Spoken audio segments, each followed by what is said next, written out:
We're going to talk about how we use commas with introductory elements and some short phrases. It's pretty simple and pretty straightforward. So with introductory elements, we use commas after certain introductory elements. Let me show you what I mean by that.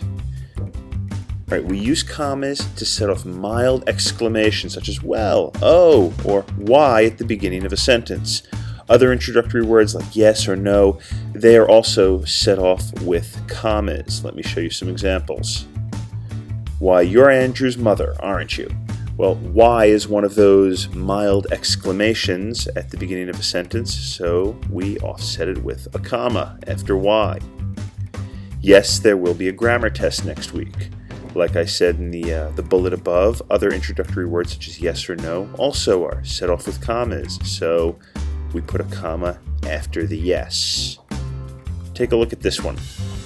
Nevertheless, I do not want to meet his girlfriend. Think about him, where the comma would go. Right, after nevertheless. How about this one? This one's pretty easy and straightforward. The comma goes right after the no. No, comma, I do not want to hang out over your house.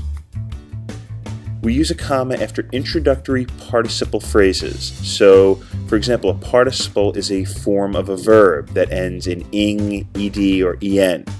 So either ing, the past tense, or en. Let me show you what I mean. You use a comma after an introductory participle phrase. Switching on the flashlight, the ranger led the way down the path to the caves. And that's the bell. Switching on the flashlight, the ranger led the way down the path to the caves. Right, the participle phrase is switching on the flashlight. How about this one? Given the choice, I would rather play golf early in the morning. Well, again, the en at the end of the verb at the beginning, given the choice, that's a participle phrase. So we put a comma right after it. Given the choice, comma, I would rather play golf early in the morning. Take a look at this one. Disappointed by the high prices, we decided to shop at a less expensive store. So look for the participle phrase, in other words, the verb that ends in either ing, ed, or en at the beginning of the sentence. And of course you see disappointed. Disappointed by what? By the high prices. So that's our participle phrase. Disappointed by the high prices, comma, we decided to shop at a less expensive store. How about this one? Hiding from the evil monkey in his closet, Chris Griffin crawled under his bed. All right, do we start out with a verb that ends in ing, ed, or en? Well, yes, we do. Hiding. Hiding from what? Hiding from the evil monkey in his closet. So that's our participle phrase. So we put a comma right after. Hiding from the evil monkey in his closet, Chris Griffin crawled under his bed. So we also use commas after two or more introductory prepositional phrases or after one really long prepositional phrase. Let me show you what I mean.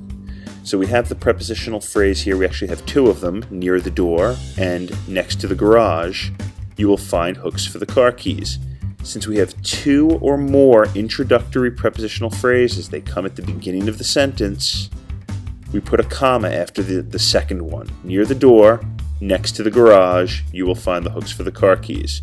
At the end of the two prepositional phrases, we put a comma. Look at this one. Inside the fence at the far end of her yard. Well, in this one, we've actually got three prepositional phrases. Can you find each of them?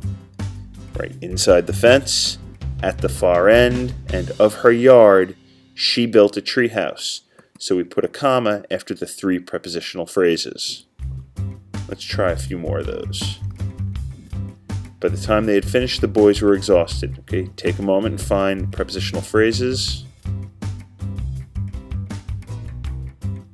Right, by the time they had finished.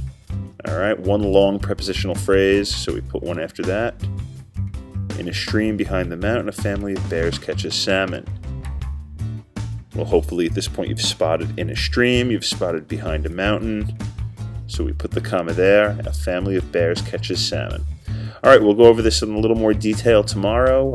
If you have any questions, email me. Thanks.